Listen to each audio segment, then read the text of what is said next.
Hello dear students, आज हम आपको सप्त क्रिस्टल के बारे में बताएंगे। ठोस अवस्था में ये टॉपिक बहुत इम्पोर्टेंट है, बिहार बोर्ड के लिहाज से भी और नीट और जेई के पॉइंट ऑफ व्यू से भी ये जो टॉपिक है बहुत इम्पोर्टेंट है, बहुत शानदार टॉपिक है। तो चलिए स्टार्ट करते हैं आज का 7 क्रिस्टल सिस्टम। तो देखिए हम लोग पढ़ने वाले हैं, पहले हेडिंग लिख लीजिएगा, सप्त क्रिस्टल तंत्र। सप्त क्रिस्टल तंत्र, 7 क्रिस्टल सिस्टम, 7 क्रिस्टल सिस्टम। ठीक है, तो 7 क्रिस्टल सिस्टम पढ़ने से पहले हम लोग को थोड़ा सा एक बेसिक आइडिया लेना है जो एकक कोष्ठिका है उसके बारे में। हम आपको पहले बता चुके हैं कि अगर पूरा दीवार एक क्रिस्टल है तो उसमें लगा हुआ ईंट क्या है, एकक कोष्ठिका है। आप जो लड्डू खाते हैं, बूंदिया वाला लड्डू, तो पूरा लड्डू को अगर हम क्रिस्टल बोलेंगे तो उसमें जो भी बूंदिया है एक, उसको हम क्या बोल सकते हैं, एकक कोष्ठिका बोल सकते हैं। क्योंकि पूरा क्रिस्टल का अध्ययन करना संभव नहीं है तो हम किसी एक एकक कोष्ठिका का अध्ययन करते हैं। और एकक कोष्ठिका का अध्ययन करने के लिए सबसे पहले हम देखते हैं जो सबसे सम्मित एकक कोष्ठिका है वो घनीय वाला है। हम लोग के 12th सिलेबस में घनीय के बारे में ही ज़्यादा बात करनी होती है। तो देखिए, अगर हम एक एकक कोष्ठिका की पहले चर्चा करें तो इस तरह से हम एक एकक कोष्ठिका को बनाते हैं। और इस एकक कोष्ठिका में, है ना, एकक कोष्ठिका में हम क्या कर सकते हैं, पहले पैरामीटरों के बारे में जानते हैं। कितने पैरामीटर होते हैं, है ना। एकक कोष्ठिका को दर्शाने के लिए आपको 6 पैरामीटरों की आवश्यकता पड़ती है, जिसमें से एक, अगर हम इसको लंबाई बोल देते हैं, बी को चौड़ाई बोल देते हैं, सी को ऊंचाई बोल देते हैं। तो आपको ध्यान रखना है, ए के सामने वाला जो अक्षीय कोण है उसको अल्फा, बी के सामने वाले को बीटा और सी के सामने वाले को गामा के रूप में जानेंगे। जहाँ पे हम अगर ए बी सी की बात करें तो हम इसको अक्षीय दूरी के नाम से जानेंगे। ए बी सी को क्या बोलेंगे, अक्षीय दूरी। ए बी सी को अक्षीय दूरी बोला जाएगा। और अल्फा बीटा गामा को हम क्या बोलेंगे, अक्षीय कोण बोलेंगे, अक्षीय कोण बोलेंगे, अक्षीय कोण। ठीक है, तो यही 6 पैरामीटर है जिसके आधार पे, जिसको चेंज कर करके टोटल 7 तरह के क्रिस्टल बनाए गए, जिसको हम 7 क्रिस्टल सिस्टम के नाम से जानते हैं। ठीक है, तो 7 क्रिस्टल सिस्टम के नाम से जानते हैं। उन 7 क्रिस्टल तंत्रों को अभी हम देखने वाले हैं कि कौन कौन से वो 7 क्रिस्टल सिस्टम है। चलिए स्टार्ट करते हैं। तो एक ट्रिक आपको याद रखना है, ट्रिक है सी टी और HMT। क्या याद रखना है बच्चों, सी और HMT। तो सी से यहाँ पे जो वर्ड आता है वो है क्यूबिक, टी से टेट्रागोनल, ओ से है ऑर्थोरोम्बिक, ठीक है। आर से है रोम्बोहेड्रल,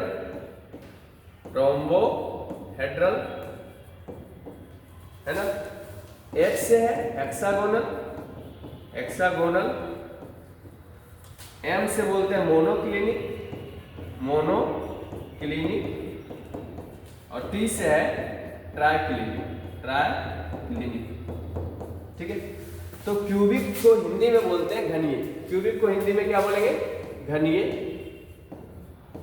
टेट्रागोनल को बोलते हैं द्विसमलंबाक्ष, ठीक है। इसको बोलते हैं विषम लंबाक्ष, यह है त्रिसमन्ताक्ष, और ये क्या है, इसको षटकोणीय बोलेंगे, षटकोणीय। यह है एकंताक्ष, और इसको बोलते हैं त्रिनताक्ष। अब देखिए, आपको याद रखना है सीटी और HMT घड़ी होती है ना, बहुत तगड़ी घड़ी होती थी। तो सीटी और HMT। अब आप समझिए इस बात को, कि आपको इसमें रिलेशन देखना है अक्षीय दूरियों में। अक्षीय दूरी में क्या रिलेशन है उसको हमको देखना है, और उसके लिए भी आपको ध्यान रखना है। जैसे आप घन की बात करते हैं तो घन में क्या होता है, लंबाई चौड़ाई ऊंचाई, मतलब a बराबर b बराबर c, और अक्षीय दूरी जो होता है सभी 90 डिग्री के होते हैं। ठीक है, तो वहां पे अगर हम घनीय की बात करें तो हम बोल सकते हैं कि घन जो अक्षीय दूरी है, अक्षीय दूरी में जो संबंध होता है वो घनीय में क्या होता है, a बराबर b बराबर c होता है। द्विसम लंबाक्ष मतलब दो भुजा बराबर, तो हम कह सकते हैं कि a बराबर b अब बराबर नहीं है c के। विषम लंबाक्ष में तीनों की तीनों भुजाएं क्या होती है, अलग अलग होती है ना। a बराबर नहीं है b के, अब b बराबर नहीं है c के। आप देख सकते हैं जो हम डाइस सॉल्व करते हैं, जो रबिक्स क्यूब होता है, जो लूडो का गोटी होता है, वो सब क्या होते हैं, वो सभी क्या होते हैं, क्यूब होते हैं, है ना। आप देख सकते हैं माचिस के बारे में कर सकते हैं। माचिस में लंबाई चौड़ाई ऊंचाई तीनों अलग अलग होता है, तो माचिस ये विषम लंबाक्ष का उदाहरण हो सकता है। त्रिसमन्ताक्ष की बात करें तो a बराबर b बराबर c। अब ऐसे समझ सकते हैं कि एक आदमी मान लो साइकिल से जा रहा था और धक्का लग गया, मैं तो साइकिल से जा रहा था, है ना, तो धक्का लगा तो क्या करें, तो धक्का लगने से मान लिया जाए एक पैर ये है एक पैर ये है, दो पैर पहले सही सलामत, धक्का लगने के बाद एक पैर टूट गया। उसने बोला भाई साहब मेरा पैर सही करो, तो बोला जब पैर सही करना ही है तो दोनों पैर पहले तोड़ना दो, तो दोनों पैर पहले तोड़ दिया, तो पहले दोनों सही, एक टूटा दो टूटा, इसके बाद जाके उसने क्या किया, सही करा दिया दोनों पैर। अब क्या हुआ, फिर से आया, बोला सही तो करा ही देता है, तो एक बार फिर तोड़ देते हैं, तो फिर से ढूंढने गया, तब फिर एक पैर तोड़ दिया इसका।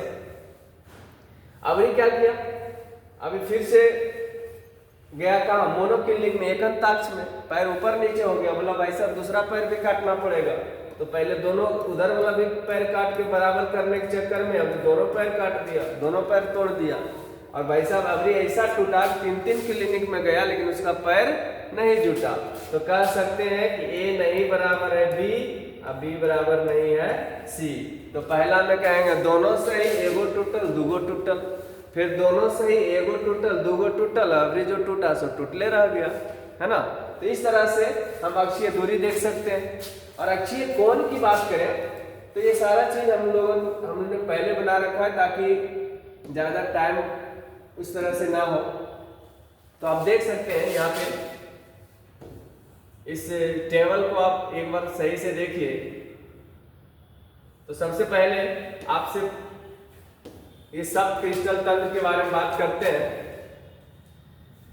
सब क्रिस्टल तंत्र क्या होता है कि आपके पास जो भी 6 पैरामीटर है, आपके पास जो भी मतलब जो भी 6 प्रकार के आपके पास पैरामीटर है, A B C alpha beta gamma, तो उसके आधार पे 7 प्रकार के क्रिस्टल का निर्माण होता है। तो आपके पास मूल क्रिस्टल अगर पूछा जाए कि मूल क्रिस्टल कितने होते हैं, वो 7 होते हैं, ठीक है, जिसे सब क्रिस्टल तंत्र कहते हैं। तो 6 पैरामीटर हो, ए बी सी और अल्फा बीटा गामा के आधार पर 7 प्रकार के क्रिस्टल का निर्माण होता है, जिसे सब क्रिस्टल तंत्र कहते हैं। अब इसमें आप देख सकते हैं, ये अभी हमने पिछले स्लाइड में ये बताया था कि कौन कौन से वो क्रिस्टल है, जिसमें पहला देख सकते हैं, पहला में क्या है, घनीय। घनीय में a बराबर b बराबर c, अल्फा बीटा गामा बराबर 90 डिग्री। एग्जाम्पल की बात करें तो NaCl, KCl, हीरा, ZnS। अपने 12th में 90% चीजें 95% चीजें क्यूब के बारे में ही पढ़ना होता है, क्यूब के बारे में ही पढ़ना होता है, ठीक है। अब देखिए दूसरा है द्विसम लंबाक्ष।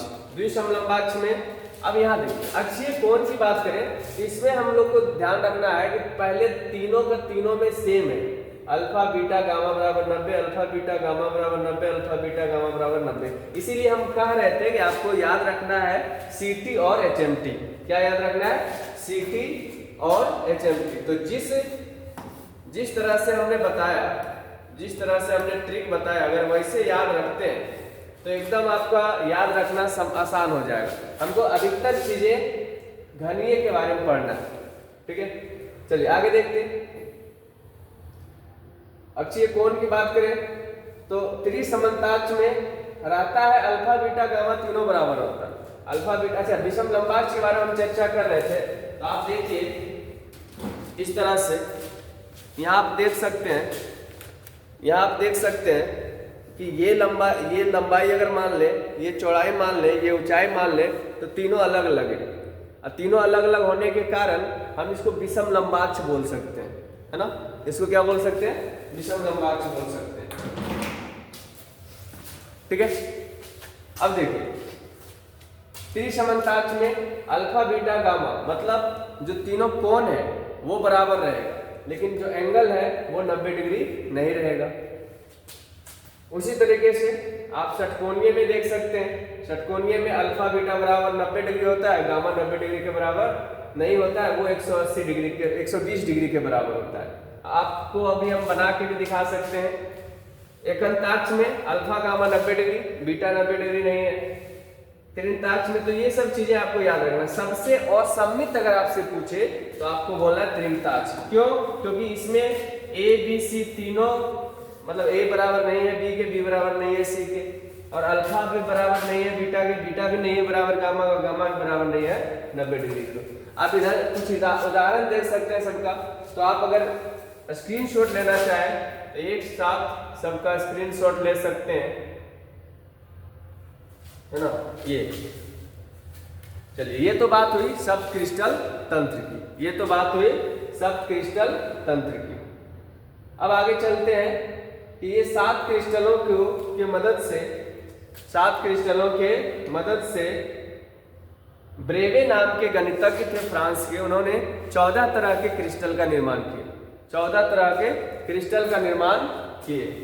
तो 14 तरह के क्रिस्टल का जो निर्माण किए, उस 14 तरह के क्रिस्टल को ब्रेवे जालक के नाम से जानते हैं। तो अगला स्लाइड में हम लोग उसी ब्रेवे जालक पे चर्चा करेंगे।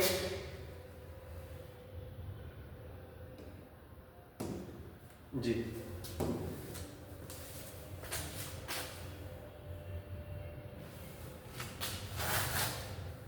तो ब्रेवे जालक क्या होता है? ब्रेवे जालक फ्रांस के गणितज्ञ ब्रेवे ने बताया कि 7 तरह के क्रिस्टल, जो सब क्रिस्टल है, उनकी एकक कोशिकाओं में अवयवी कणों की व्यवस्था के आधार पर, उनकी अवयवी एकक कोशिका में अवयवी कणों की व्यवस्था के आधार पर कुल 14 तरह के त्रिविम जालक बनाए जा सकते हैं। कुल 14 प्रकार के त्रिविम जालक बनाए जा सकते हैं। इन त्रिविम जालकों को क्या कहते हैं? ब्रेवे जालक कहते हैं। जैसा कि हम लोग जान चुके हैं कि आपको हम पढ़ाए थे कि एकक कोशिका मेन रूप से 4 तरह के होता है। पहला सरल होता है, सरल एकक कोशिका, जिसमें अवयवी कण कहाँ पे होते हैं बच्चों? उसमें अवयवी कण होते हैं केवल कोनों पे, केवल कोनों पे होते हैं, है ना। सरल एकक कोशिका में अवयवी कण कहाँ होते हैं? केवल कोनों पे होते हैं। ये सारे कोनों पे है। हम आपको फिगर से दिखा सकते हैं, कैसे देखेंगे?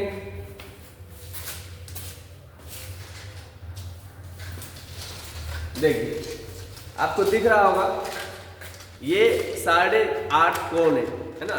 8 कोण पे नीचे 4 कोण और ऊपर 4 कोण। हर एक कोण पे हम अगर एटम को, इस गेंद को हम एटम मान लें, ठीक है, तो ये जो दिख रहा है ये है SCC, मतलब ये क्या है? सरल एकक कोशिका है ना, सरल एकक कोशिका है। लेकिन इसी में अगर हम बीच में ऐसे बीच में एक एटम को डाल दें तो ये जो स्ट्रक्चर बना है ये है अंतः केंद्रित एकक कोशिका। ठीक है, तो आपको हम पढ़ाए तो एक सरल होता है, दूसरा क्या होता है? अंतः केंद्रित एकक कोशिका, अंतः केंद्रित एकक कोशिका। तो इसमें क्या होता है? इसमें अवयवी कण कोनों के अलावा, है ना, कोनों के अलावा जो पिंड है उसके केंद्र पे होते हैं। कोनों के अलावा कहाँ पे होते हैं? पिंड के केंद्र पर भी एटम होते हैं, इस तरह से। अगला अगर बात करें फलक केंद्रित का, तो आप जानते हैं कि किसी भी घन या घनाभ में जो फेस होते हैं टोटल 6 होते हैं। अगर आप जिस रूम में रह रहे हैं उस रूम को अगर एकक कोशिका माने तो उस रूम का जो ऊपर वाला है वो 1 फलक, नीचे वाला 2 फलक और 4 दीवार 6 फलक टोटल होते हैं। तो फलक केंद्रित में एटम जो होते हैं वो 6 फेस पे होते हैं, हर एक फेस पे होते हैं। कहाँ? कॉर्नर पे हो तो रहेगा ही, कॉर्नर पे हमेशा रहता है, कॉर्नर पे एटम हमेशा होता है। इसके अलावा आपके पास 6 फेस है, ऊपर वाला फेस, नीचे वाला फेस, बाएं वाला फेस, दाएं वाला फेस, पीछे वाला और आगे वाला फेस, है ना। तो यहाँ पे आप देख सकते हैं टोटल 6 फेसेस होते हैं इसमें। आप देख सकते हैं ऊपर वाला फेस, ऊपर वाला फेस, नीचे वाला फेस, बाएं दाएं, है ना। ये पीछे वाला फेस, आगे वाला। अब ये 3D फिगर होता है, इसीलिए आपको इस तरह से लग रहा होगा कि दोनों एक ही पे बना हुआ है, लेकिन नहीं, ये पीछे वाले के लिए बना है, ये आगे वाले के लिए बना है, ठीक है। तो फलक केंद्रित, और इसके अलावा एक और बताते हैं कि ये अंत केंद्रित होता है, अंत केंद्रित, है ना, अंत केंद्रित एकक कोष्ठिका। इसमें क्या होता है, इसमें जो एकक कोष्ठिका होता है उसमें अवयवी कण कोनों के साथ साथ, कोनों के साथ साथ, कोनों के साथ साथ अवयवी कण किसी भी दो आमने सामने, आमने सामने, मैं तेरे आमने तू मेरे सामने। तो यहाँ पे क्या है, अगर हम ऊपर वाले फलक में एक एटम देते हैं तो एक फलक क्या होना चाहिए नीचे वाले पे, तो यह अंत केंद्रित। तो यही सब कैलकुलेशन करके ब्रेवे ने देखा कि अगर हम घनीय की बात करें, घन की बात करें, अगर कोई घनीय एकक कोष्ठिका है तो इसमें केवल और केवल 3 तरह के क्रिस्टल 3 तरह के एकक कोष्ठिका इनसे बनाए जा सकते हैं। तो 3 तरह के एकक कोष्ठिका बना तो 3 तरह के क्रिस्टल जालक बनेंगे। तो कुल मिला के अगर बात करें तो यहाँ पे देख सकते हैं हमने ब्रेवे जालक का डेफिनेशन दिया। अब हम ब्रेवे जालक के बारे में इसमें लिखते हैं।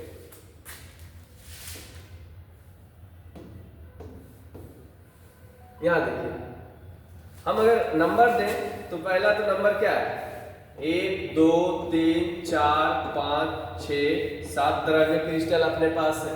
और हमने बोला था ट्रिक याद रखना आपको, Ct और HMT, Ct और HMT। तो C से क्यूबिक हुआ था घनीय, दूसरा क्या था द्विसम लंबाक्ष, द्विसम लंबाक्ष, है ना। तीसरा है विषम लंबाक्ष, विषम लंबाक्ष।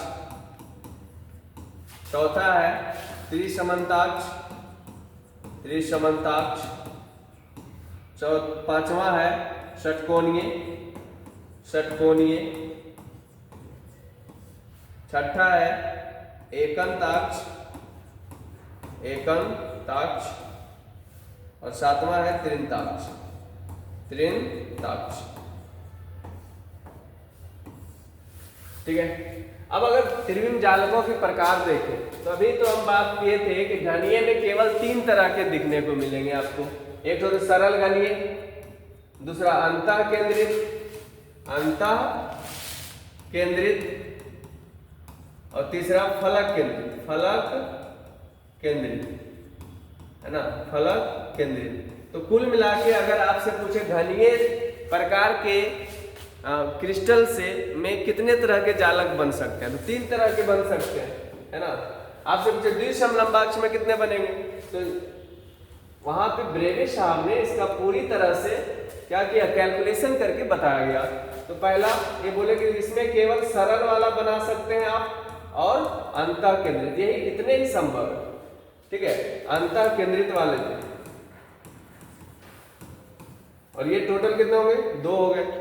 विषम लंबाक्ष की बात करें तो विषम लंबाक्ष में 4 बनता है। अगर आपसे पूछे सबसे ज्यादा क्रिस्टल जालक किस प्रकार के क्रिस्टल से बन सकते हैं, तो आप कह सकते हैं विषम लंबाक्ष। इसमें आपका सरल भी बन जाएगा, इसमें आपका अंतः केंद्रित भी बन जाएगा, है ना, अंतः केंद्रित भी बन जाएगा, और क्या बन जाएगा, फलक केंद्रित भी बनेगा, फलक केंद्रित भी बन जाएगा, और अंत केंद्रित भी बन जाएगा, अंत केंद्रित भी बन जाता है इसमें। तो टोटल 4 प्रकार के क्रिस्टल जालक विषम लंबाक्ष से बनाए जा सकते हैं।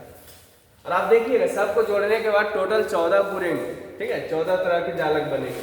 त्रिसमन्ताक्ष की बात करें तो इसमें केवल सरल बनता है। षटकोणीय की बात करें तो इसमें भी केवल सरल बनता है ना। एकंताक्ष में सरल और अंतः केंद्रित, सरल और अंतः केंद्रित, अंतः केंद्रित भी बनता है इसमें, और त्रिंताक्ष में विष केवल सरल बनता है। तो अगर आप देखें इसको जोड़ दें इस तरह से, सरल का मतलब एक, सरल का मतलब एक, सरल और अंतः केंद्रित दो, सरल और एक। तो अगर कुल जालक की बात करें तो 3 2 5 4 9 10 11 12 13 और 1 14, तो कुल 14 तरह के जालक बनाए जा सकते हैं, है ना। तो इन्हीं 14 जालकों को क्या बोलते हैं, ब्रेवे जालक बोलते हैं। तो आपसे पूछे घनीय में कितने ब्रेवे जालक, तो 3, द्विसम लंबाक्ष में 2, विषम लंबाक्ष में 4। तो इस तरह से आप याद रख सकते हैं। चलिए अब आगे देखते हैं, कुछ क्वेश्चन है, उस क्वेश्चन पे गौर करते हैं। आपका एक क्वेश्चन पूछा गया था 2023 के बिहार बोर्ड में। क्वेश्चन क्या था कि क्रिस्टलीय तंत्र की कुल संख्या होती है, क्रिस्टलीय तंत्र की कुल संख्या होती है। आप जाहिर सी बात है, अभी हमने बात किया था कि कुल क्रिस्टलीय तंत्र कितने होते हैं, 7 होते हैं। तो ऑप्शन ए करेक्ट हो जाएगा, है ना। आगे चले दूसरा क्वेश्चन में, ऑर्थोरोम्बिक निकाय के लिए अक्षीय अनुपात दे दिया है, अक्षीय अनुपात आपको दे दिया है और अक्षीय कोण पूछा है, अक्षीय अनुपात दिया है, अक्षीय कोण पूछा है। तो देखिए अभी हम इस पे चर्चा किए थे, है ना। ऑर्थोरोम्बिक में अक्षीय अनुपात दे चुका है, अक्षीय दूरी में जो संबंध है वो दे देता है।